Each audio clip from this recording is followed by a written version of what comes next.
우리는 지난 시간에 누가복음을 쓴 원칙에 대해서 알아봤습니다.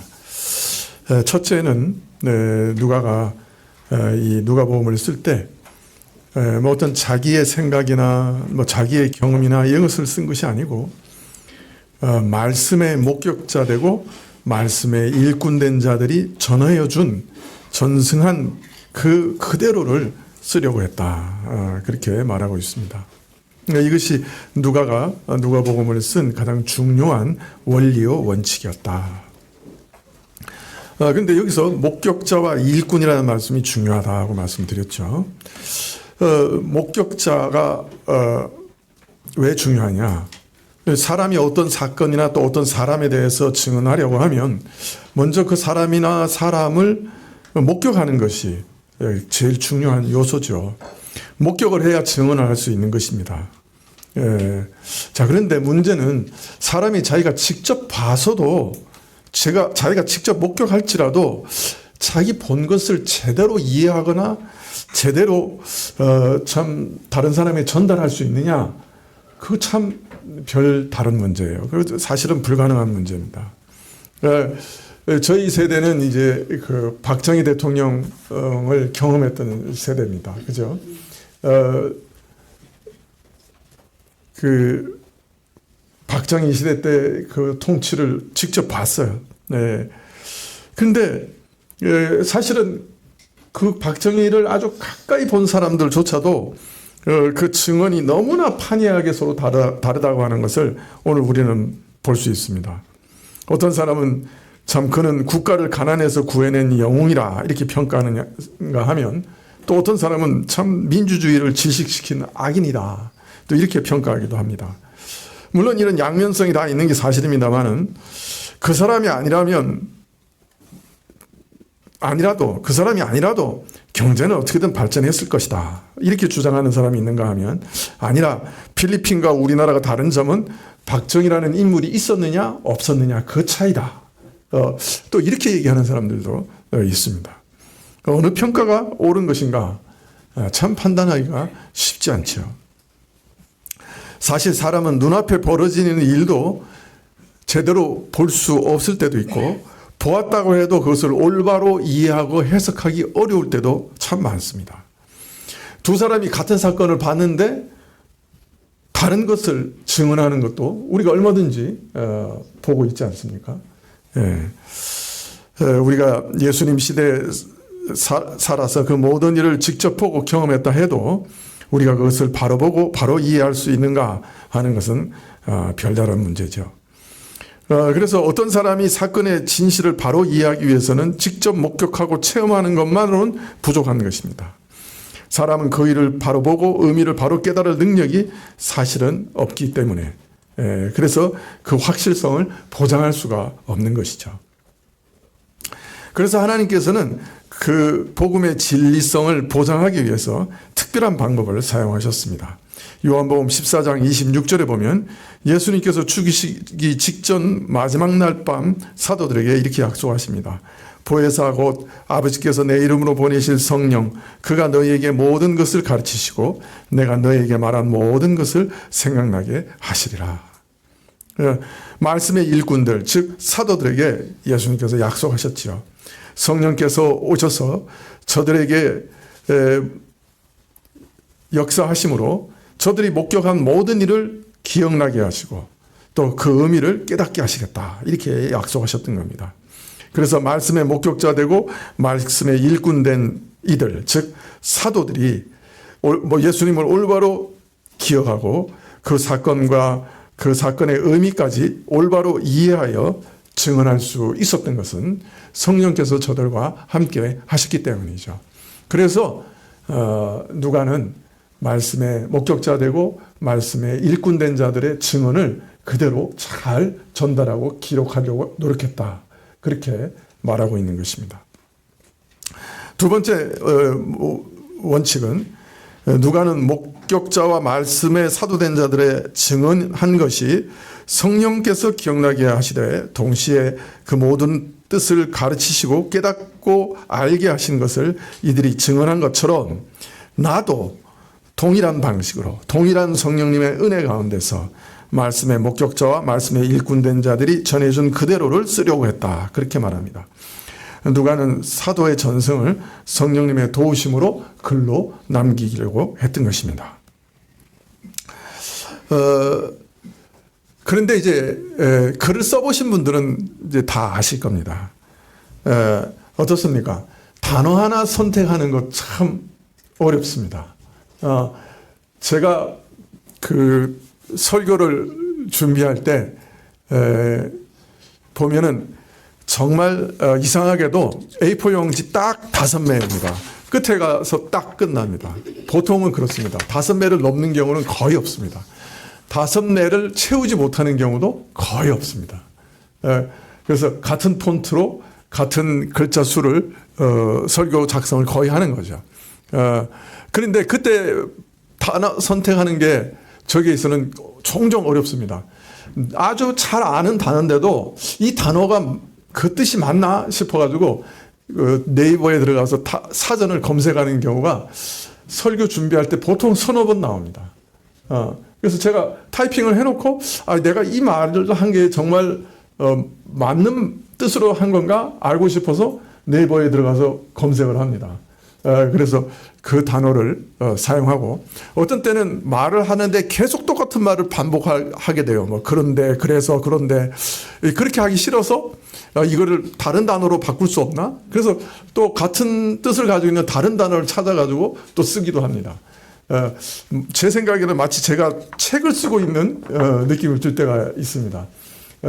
그렇게 단어를 선택하는 것도 어렵습니다, 사실은. 그리고 똑같은 단어를 계속 사용하기도 참 어렵잖아요. 그러면 또 다른 단어를 사용하기도 하고, 또 문제는 어순입니다. 무슨 말을 어떻게 하느냐 할 때 강조점이 어순에 달려 있잖아요, 보통. 그렇기 때문에 어순을 어떻게 하느냐 몇 번이고 바꿀 때가 있습니다. 사실은 아침에 이제 주일날 아침 일찍 일어나서 최종적으로 점검을 하고 그때 인쇄를 하는데, 그때 어떤 때는 통째로 문장 자체를 다 바꿀 때도 있습니다. 어떤 때는 문장과 문장을 옮겨버릴 때도 있습니다. 그러니까 어순이라고 하는 것이 그만큼 또 중요한 거죠. 특히 누가 같은 경우는 예수님이 누구신가 하는 이 주제를 가지고 우리가 읽는 독자가 예수님이 누구신가 하는 것을 잘 이해하고 예수님을 만날 수 있도록 사실은 논리적으로 어떤 연관성을 가지고 배열을 하고 있습니다. 이야기 사건의 순서도 사건이 일어난 순서대로 기록한 게 아니고 예수님이 누구신가 하는 것을 우리에게 보여주기 가장 합당한 순서라고 여겨지는 순서로 배열되어 있는 거예요. 그래서 그 논리의 차례대로 누가는 기록하고 있기 때문에 이것은 그 순서, 사건의 순서를 정하는 일도 굉장히 중요한 거죠. 그렇기 때문에 누가가 사도들의 증언을 기록할 때 단어 하나, 어순, 사건의 배치, 이 모든 것을 성령의 인도하심 가운데 썼고, 그래서 온전하게 예수님이 누구신가 하는 것을 우리에게 보여주는 옳고 바른 복음을 우리에게 전달하고 있다. 그렇게 말할 수가 있습니다. 그래서 이러한 성령의 도우심을 디모데후서 3장 16절은 이렇게 얘기합니다. 모든 성경은 하나님의 감동으로 된 것으로 교훈과 책망과 바르게 함과 의로 교육하기에 유익하다. 여기서 모든 성경은 사람이 쓴 것이지만은 하나님의 감동으로 된 것이다. 이렇게 말씀하고 있습니다. 이게 감동이라고 번역을 하니까 뭔가 우리 감정을 막 북받치고 그렇게 해서 막 고양시켜서 이렇게 썼다. 이렇게 이해하시기 쉽습니다만은 원래 표현은 조금 특이한 표현입니다. 이 말은 숨을 내셨다. 그런 뜻입니다. 하나님께서 성령께서 모든 성경은 하나님의 숨을 내신 것으로 된 것이다. 이런 말입니다. 이게 숨을 내신 것으로 됐다 하는 말이 무슨 말인지 참 번역하기 어려우니까 그냥 감동으로 된 거다. 이렇게 번역을 한 것이죠. 숨을 내셨다. 이거 어떻게 번역해야 될까요?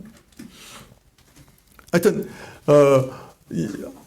하나님께서 아담을 지으실 때 진흙을 그죠? 흙으로 지으신 다음에 그 코에 호흡을 불어넣으셔서 생명이 되게 하셨죠. 그거하고 좀 비슷한 말인 것 같아요. 그냥 바람을 불어넣으셨다. 숨을 내셨다. 숨을 불어넣으셨다. 그런데 이걸 성경의 기록과는 어떻게 이해해야 되는지, 성경 기자의 어떤 부분을 어떻게 사용하고 어떻게 움직이시고 어떻게 영향을 주셨다 하는 말씀인지 구체적으로 설명하기가 상당히 어렵습니다. 다만 근본적으로 전달하고자 하는 메시지는 하나님께서 친히 간섭하시고, 더 근본적으로는 이 거룩한 책들은 그 근본이 어디서부터 나왔다는 거예요? 하나님으로부터 나왔다는 거예요. 하나님이 숨을 내셔서 만드신 거니까 이 성경책은 하나님의 능력으로 하나님으로부터 나온 책이다. 그 사실을 분명하게 알리시고 계시는 것이죠. 하나님이 친히 알리시고 계시하신 것이다. 그래서 이걸 성경은 이런 성령님의 역사를 신학적으로는 영감이다. 이렇게 말을 합니다. 그래서 우리는 이런 성령의 역사, 하나님께서 그 숨을 불어넣으신 역사가 어디까지 미쳤느냐? 성경 단어 하나하나, 그리고 문장의 구조와 어순, 그리고 사건의 배열에까지 다 미쳤다. 그래서 이 모두가 오류 없이 정확하게 전달될 수 있도록 간섭하시고 보호하셨다. 그래서 성경이 사람이 쓴 거지만 하나님의 말씀이 되게 하셨다. 이렇게 믿는 것입니다. 왜냐하면 성경이 우리에게 하나님의 감동으로 된 거다라고 말씀하고 계시니까요. 그래서 이러한 성령님의 역사를 우리는 뭐라고 한다고요? 신학적으로 영감이라 이렇게 얘기하는 거죠. 그래서 이러한 영감 때문에 단어 하나하나까지 하나님께서 역사하시고 틀림이 없도록 보호하셨다. 그리고 어순도, 그리고 그 배열까지도 성령께서 역사하셨다. 이렇게 믿는 것이죠. 그래서 이러한 성령 역사 없이는 기록된 말씀이 하나님의 말씀이 될 수 없기 때문에 이러한 성령의 감동을 신학적으로는 축자 영감이다. 이렇게 얘기합니다. 글자 하나하나까지 다 영감됐다. 사상만 영감된 거 아니고 글자 하나하나까지 영감됐다. 그래서 이것을 뭐라고 한다고요? 축자 영감이다. 그렇게 말씀하고 있습니다. 단어 하나하나까지 영감됐다. 하나님의 간섭을 받았다. 그렇게 고백하고 있는 것이죠. 자, 그런데 오늘 말씀을 보면 이런 고백을 하는 우리를 좀 곤혹스럽게 하는 말씀이 나옵니다. 누가는 이전에 예수님의 복음을 기술한 사람들이 많았다. 그렇게 말한 다음에 그럼에도 불구하고 자신이 복음서를 또 기록할 필요를 느꼈다. 그 필요를 느낀 근거를 이렇게 얘기합니다. 모든 일을 근원부터 세밀하게 살핀 나도. 모든 일을 근원부터 세밀하게 조사한 이후에 나 역시 복음서를 기술하는 게 좋겠다고 판단했다. 그렇게 말하고 있습니다.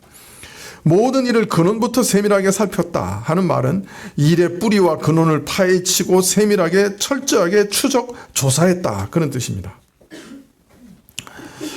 지금 누가는 예수님의 행적과 가르침을 그 뿌리와 근원부터 세밀하게 추적한 결과 앞서 많은 사람들이 기술한 내용들이 비록 사도들이 물려준 대로 기술하여 사도적 복음의 진실성과 권위를 이어받았음에도 불구하고 자신도 또다시 기록할 필요성을 느꼈다. 그렇게 밝히고 있습니다. 근원부터 추적한 결과 무언가 보태고 더 풍성하고 더 부요하게 할 필요를 느꼈다. 그래서 새로운 복음서를 기록하기로 했다라고 말하고 있는 것이죠. 근데 여기서 누가는 복음서를 기록하기 위해서 어떻게 했다는 거예요? 모든 일을 근원부터 자세히 조사했다는 거예요. 조사했다는 말은 무슨 말이에요? 자료를 수집하고 자료를 깊이 연구하고 그 진위를 판단하고 그 뜻을 파악하려고 노력했다. 그런 뜻이죠. 네. 아마 누가는 바울의 동역자로 바울과 함께 여행도 하고 복음도 전하고 했기 때문에 바울이 전하는 복음을 잘 알고 있었을 겁니다. 또 바울이 유대 가이사랴에서 2년 동안 같이 있을 동안에 그와 함께 있었기 때문에 예루살렘과 또 그 주변까지 여행도 하고 또 그 당시에 살아있었던 사도들, 그죠? 심지어는 예수님의 어머니 마리아, 그 다 만날 수도 있었을 겁니다. 예, 그리고 그들로부터 많은 자료들을 수집할 수 있는 충분한 시간이 그에게 있었던 것이 사실입니다. 아마 그는 사도들의 증언을 들을 수 있었을 것이고 또 그 당시에 이미 기록된 자료들도 접할 수 있었을 겁니다. 이러한 추적 끝에 지금 예수님의 행적과 말씀에 대해서 기록하게 되었다. 그렇게 말하고 있는 것이죠. 자, 그런데 문제는 이런 노력과 자세는 지금이나 당시나 세속 역사가들의 역사를 기록하는 방식 그대로인 거예요. 그죠? 세속 역사가들도 역사의 자료들을 수집하고, 그죠? 그 진위를 분별하고 그것을 어떤 순서대로 기록하지 않아요. 그렇잖아요? 예.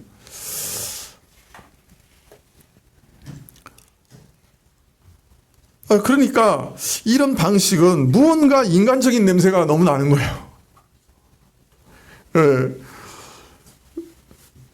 성경 말씀이 그 말씀의 목격자 되고 말씀의 일꾼된 사도들의 전승을 오직 성령으로 말미암아 올바로 전해지고 이해된 전승을 성령의 감동으로 기록된 것이라 하고 우리는 믿는데 이런 방식은 무언가 그 믿음과 배치되고 어긋나는 것처럼 보이는 거예요.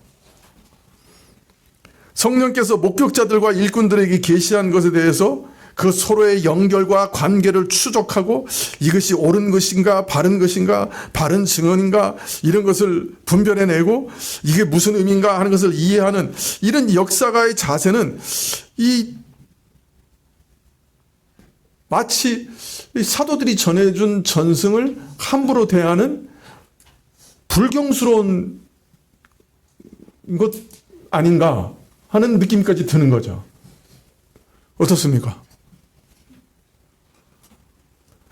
뭐 아무 생각 없이 읽고 나가면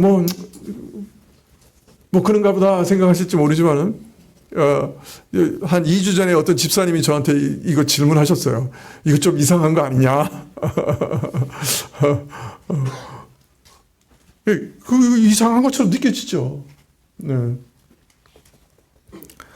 왜냐하면 역사의 어떤 사건들이나 일들을 근원으로 소급하여 살피고 그 후 연결 과정과 그 의미를 세밀하게 추적하는 것은 흔히 세속 역사가들이 역사를 기술할 때 취하는 자세고 그 바탕에는 어떤 생각이 깔려 있는 것이냐 하면 이 역사는 항상 원인과 결과라고 하는 인과관계의 그물망으로 짜여 있고 이러한 연결과 흐름을 우리 역사가는 잘 파악하고 그 사건을 종횡으로 연결해서 그 인과관계를 잘 드러내는 것이 역사가의 역할이다. 보통은 이제 역사가들이 그렇게 생각하는 거예요. 그래서 역사를 잘 사건을 추적하고 이게 왜 무슨 원인에서 이런 일들이 일어났느냐, 왜 프랑스 대혁명이 일어났느냐, 그때 앞에 그 대기근이 있어가지고 프랑스 대혁명이 일어난 거다. 뭐 이렇게 원인과 결과를 만들어내는 거예요. 그게 이제 역사가의 일이고 또 그걸 책무라고 생각을 하잖아요. 그죠? 그런데 흉년이 그렇게 많이 왔었는데 왜 그 다음에 프랑스 대혁명이 일어났는지 그 많은 흉년 가운데는 왜 혁명이 안 일어난 건지 그건 설명하지 못하죠. 하여튼 역사에 대한 이런 자세와 관점은 사람이 스스로 역사를 이해하고 설명하려고 하는 시도요. 이를 예수님의 행적과 가르침에 복음에 적용하려고 하는 것은 뭔가 성경의 고백과는 어긋나고 상충되는 것처럼 보이는 거예요. 성경은 하나님의 계시로 감동으로 된 것이다 라고 하는 이 믿음과는 무엇인가 상충되는 것처럼 보이죠. 사람이 다 노력해가지고 애써가지고 자료를 수집하고 뭔가를 기록하고 그 가치를 판단하고 이런 역사가로서의 작업이 여기 끼어들어 있다고 하는 것은 이 모든 것이 성령의 감동으로 됐다 하는 말에 뭔가 하여튼 그죠? 괴리감을 느끼게 하는 말인 것이죠. 그러나 여러분 여기서 한 가지 기억하실 사실은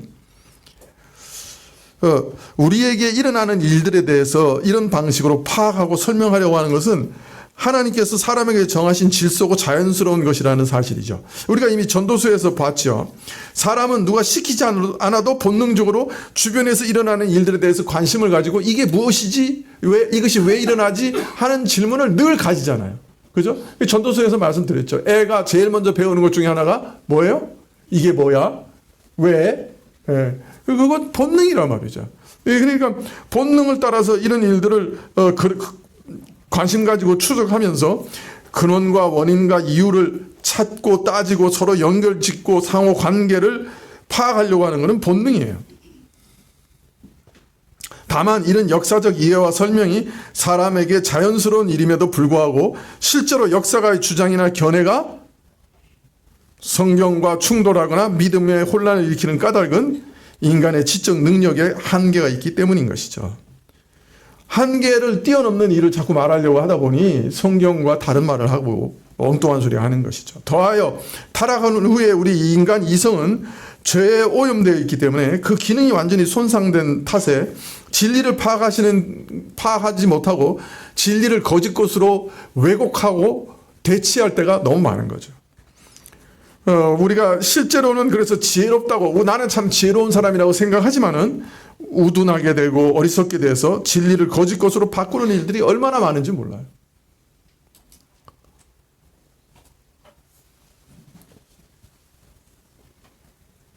그 결과 스스로 지혜롭다고 생각하지만은 진리를 싫어하고 거짓을 쫓기도 하는 것이 우리 이성이죠.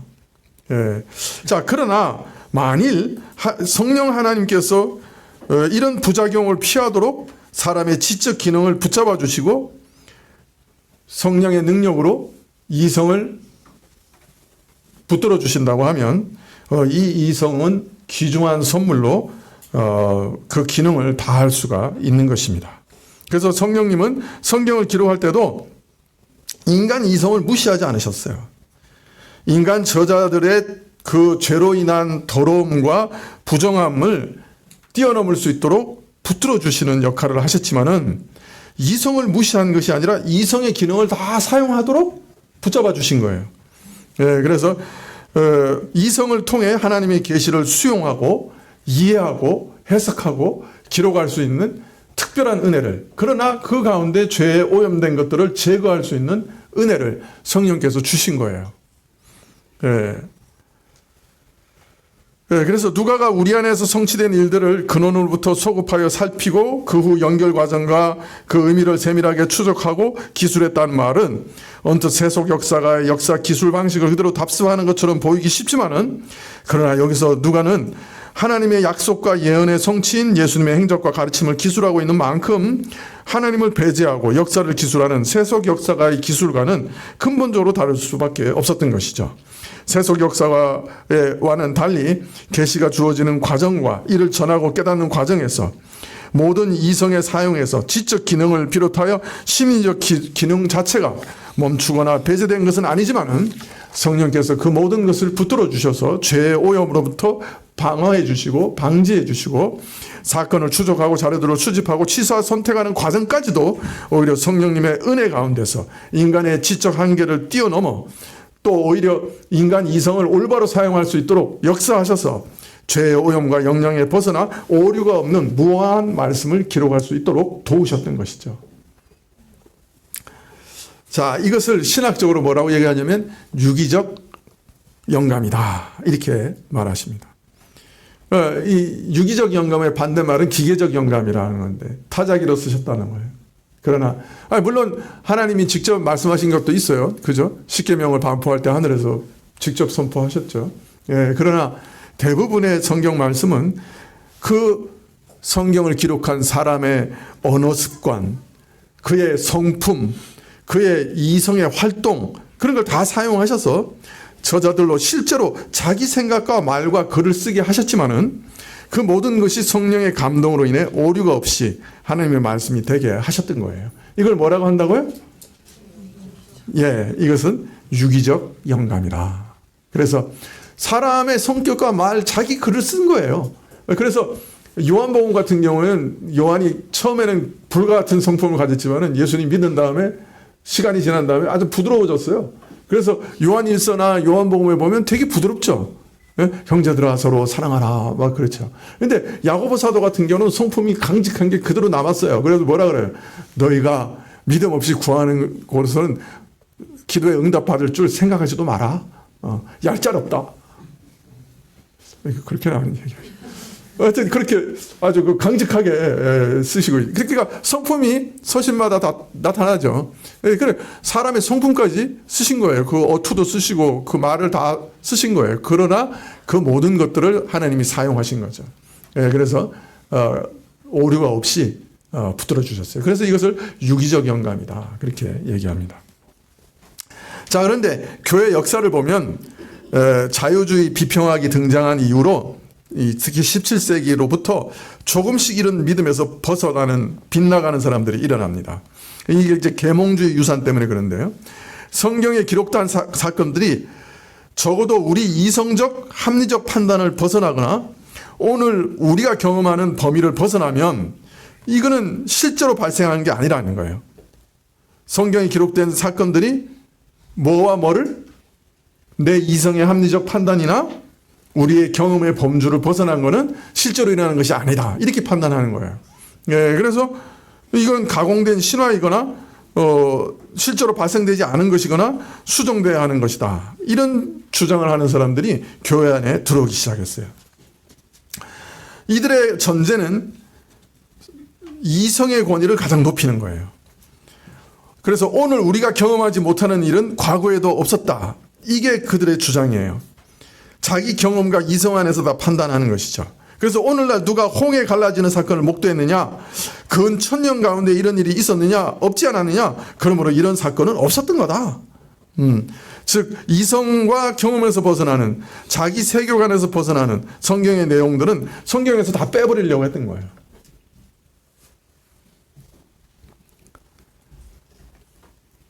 자, 그러니까 자신이 판단 기준이 된 거죠.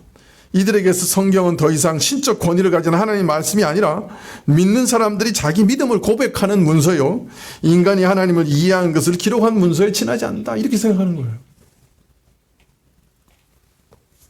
자, 그런데 현대 와서는 이런 풍조가 거의 모든 신학교에서 가르치는 신학자들의 주류가 됐어요.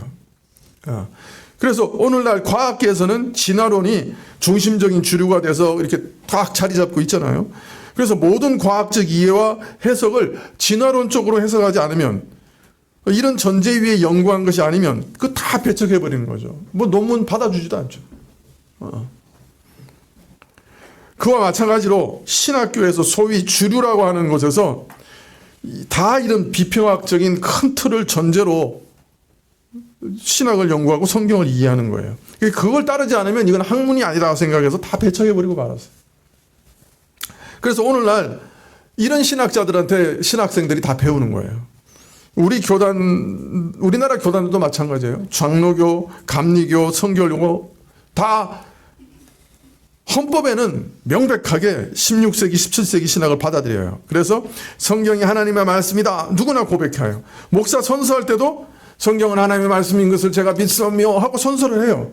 그런데 실제로 교회 와서 설교하고 교육할 때는 이거 역사적 사건이 아니에요. 예수님이 무리를 걸은 거 아니에요. 그 위에 뚝 위를 걸었는데 파도가 세가지고 물 위를 걸은 것처럼 보였을 뿐이에요. 이런 식으로 설명을 하는 거예요.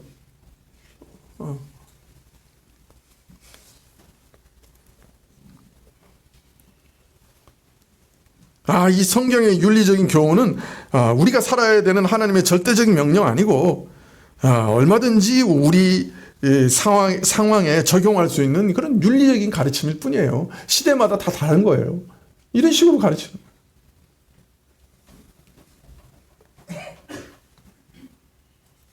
거예요. 오늘날 일어나는 일들만이 과거에 있었다는 역사 비평을 가지고 성경에서 그 자신들의 이성과 경험에 맞지 않는 내용은 다 제거하는 거죠. 그래서 현대 교회는 이처럼 하나님이 인간 이성 안에 갇혀 계시는 교회예요. 예. 우리나라 주류 신학교에서 다 이렇게 가르쳐요. 신학자들이. 그러니까 거기서 배운 목사들이 어떻게 가르치겠어요?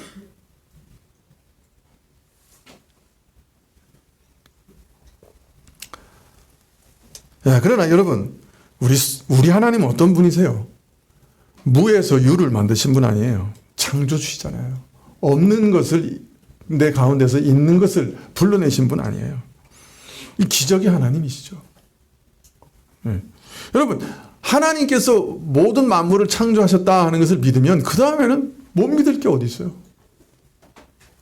하나님이 왜 기적을 못 일으키시겠어요? 오늘도 하나님이 그 모든 만드신 것을 붙들고 계세요. 여러분, 사람이 죽는 것과 사는 것이 무슨 차이가 있는 거예요? 왜 죽는 거예요? 우리가 사람이 죽는 것을 매일 보는데 죽는다고 하는 게 뭐예요?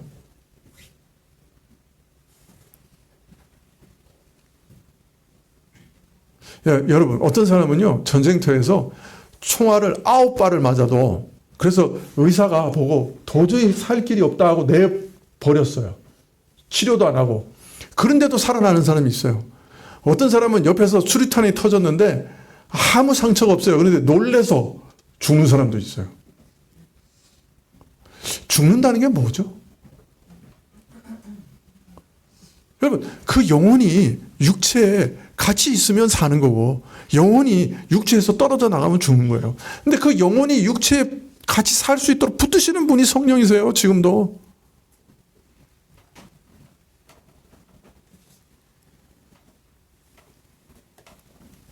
모든 생명에 호흡을 주시는 분이 우리 하나님이세요. 이런 섭리, 지금도 그렇게 붙들어서 모든 우주가 지금도 완전히 에너지로 변해서 사라지지 않도록 이 물질을 붙들고 계신 분이 하나님이신데, 하나님께서 그런 섭리의 하나님이신데 비상섭리 못 하시겠어요? 홍해를 가르시는 비상섭리를 못 하시겠어요? 바다를 걷지 못 하시겠어요? 예? 죽은 자를 다시 살리지를 못 하시겠어요? 처음부터 아예 흙으로 사람을 만드신 분인데, 여러분, 아론의 쌍난 지팡이 기억하세요? 누가 제사장 가문이냐? 그래서 12지파의 지팡이를 다 성소에 두었는데 그 다음날 가보니까 아론 지파의 그죠? 지팡이에만 싹이 나고 꽃이 피고 열매가 맺어 아몬드가 맺혔단 말이에요. 그러니까 부활의 하나님이시죠. 그죠? 완전히 죽은 나무 아니에요. 이거 왜 부활을 못 하시겠어요? 그 나무 자체를 처음부터 만드셨던 분인데. 하나님의 말씀을 무호하게 성경에 기록하지 못하시겠어요? 자신의 뜻을 전달할 때 무호하고 완전한 말씀을 우리에게 못 주시겠어요?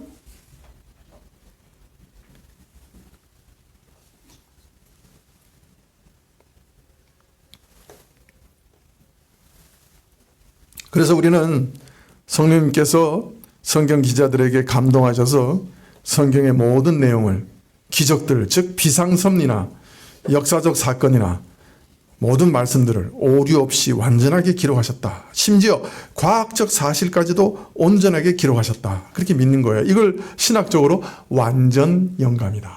그렇게 얘기합니다. 이 사실을 베드로는 이렇게 표현하고 있습니다. 베드로후서 1장 20절에 먼저 알 것은 경의 모든 예언은 사사로이 풀어낸 것이 아니니 예언은 언제든지 사람의 뜻으로 낸 것이 아니요 오직 성령의 감동하심을 입은 사람들이 하나님께 받아 말씀하신 것이라. 이것은 경의 모든 예언은 성경을 뜻합니다. 하나님의 말씀인 성경은 사람의 뜻으로 말미암아 생겨난 것이 아니라 비록 사람이 그것을 기록한 것이지만 성령께서 온전히 주장하시는 가운데 하나님께 받아 말한 것이다. 여기서 성경의 감동하심을 입은 사람들이 이렇게 되어 있는데요. 이 말은, 원래 말은 성령에 의해 운반됐다, 무언가를 날랐다, 그런 말입니다. 이런 표현이 어색하기 때문에 성령의 감동이라고 또 역시 번역을 했지만은, 직역하면 성령에 의해서 운반된, 의역을 한다고 하면 성령께서 온전히 주장하시는 가운데, 성령께서 전적으로 이끄시는 가운데, 성령께서 전적으로 사로잡으시는 가운데 하나님으로부터 받아 말한 것이다, 이렇게 말할 수가 있을 겁니다. 비록 사람을 통하여 계시되고 또 기록됐지만은 성경은 사람의 뜻에 의해 생기지 않고 오직 성령님에 의해 이끌린, 성령님에 의해 주장되는 그런 사람들이 하나님으로부터 받아 말하는 것이다, 그렇게 성경은 증언하고 있습니다. 그래서 우리는 이런 성령의 감동을 영감이라고 말하죠. 그래서 우리는 유기적, 축자, 완전 영감을 믿습니다. 뭐라고요? 유기적, 축자, 완전 영감을 믿습니다. 이거는 꼭 기억하시길 바랍니다. 성경이 왜 사람이 있었는데 하나님의 말씀이라고 말하느냐. 심지어는 누가는 여러 가지 자료들을 다 수집해가지고, 그죠? 그 수집한 것을 자기 나름대로, 그죠? 순서를 배열하고 또 그래서 그것을 기록에 남겼는데, 그게 어떻게 하나님의 말씀이라고 할 수 있느냐. 그죠? 대답은 뭐라고요? 유기적, 축자, 영감, 완전 영감. 유기적, 축자, 완전 영감이라고 하는 성령의 은혜가 성경을 기술하는 자들에게 주어졌기 때문에 사람이 있었지만은 하나님의 말씀이다, 그렇게 말씀하는 것입니다. 질문하신 집사님 답이 됐나?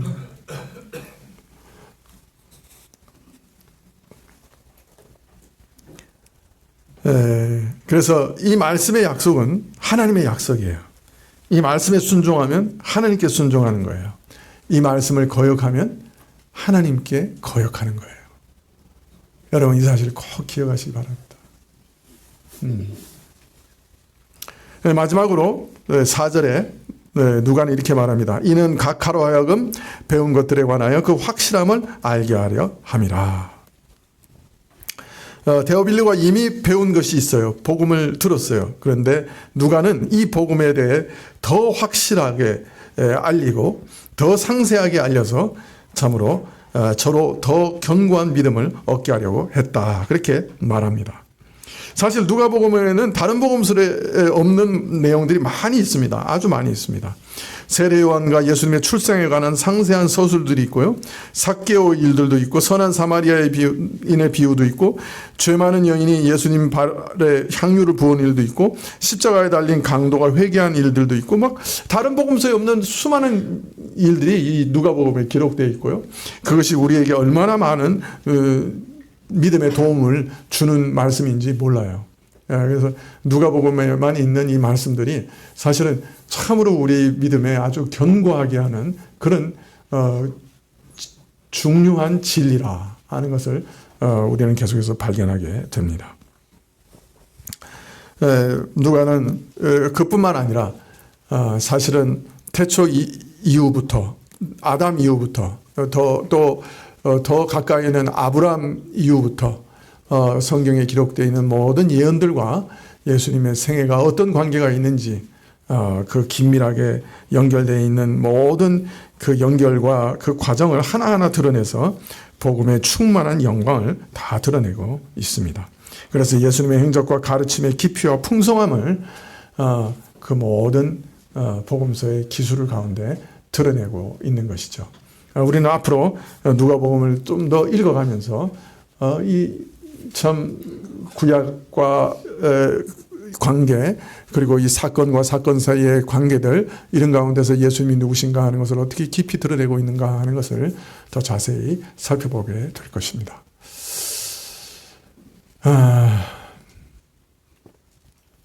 사실 이 성경이 하나님의 말씀이다 하는 이 믿음 없으면, 지난 시간에도 말씀드렸지만 우리는 그냥 정말 모래로 성을 쌓는 것과 같습니다. 이것 위에 우리의 모든 믿음이 건설됩니다. 사단은 이것만 무너뜨리면 우리 신자들의 믿음을 다 무너뜨릴 수 있기 때문에 지금도 이 사실을 가장 집요하게 공격하고 있고, 그래서 신학자들부터 이걸 공격한 거예요. 그래서 지금 신학자들이 성경이 하나님의 말씀인 걸 안 믿는 거예요. 그런데 그 사람들한테 이제 목사들이 지금 배출이 되고 있는 거예요. 그래서 이 교회가 아주 심각한 문제 가운데 있는 거죠. 그냥 성경을 그냥 사람의 기록으로, 사람의 어떤 종교적인 경험을 기록한 책으로, 뭐 그렇게만 생각하니까, 그건 뭐 성경이 금지하는 일도 얼마든지 가능하다고 교회에 가르치고 있는 거죠.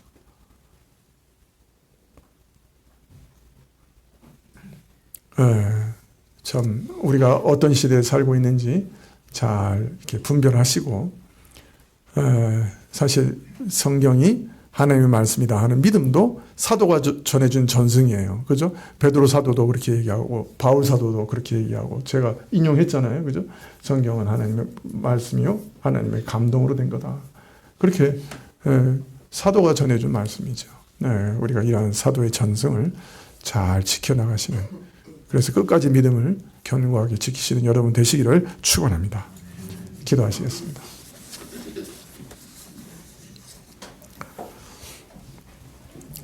저희가 무엇을 의지하며 살아갈 수 있겠습니까? 성경에 약속하신 이 약속들 의지하며 살아갈 수밖에 없습니다. 하나님께서 전심으로 자기를 찾는 자들을 하나님이 찾으시고 그의 능력을 베푸신다 약속하신 것을 지난주에 읽었습니다. 하나님, 오늘도 참 하나님을 전심으로 의뢰할 수밖에 없습니다. 저희 인생 가운데 하나님이 돕지 않으시면 살 길이 없습니다. 하나님께서 우리를 살려주시고 또 우리 믿음을 지켜주십시오. 예수님의 이름으로 기도합나이다. 아멘.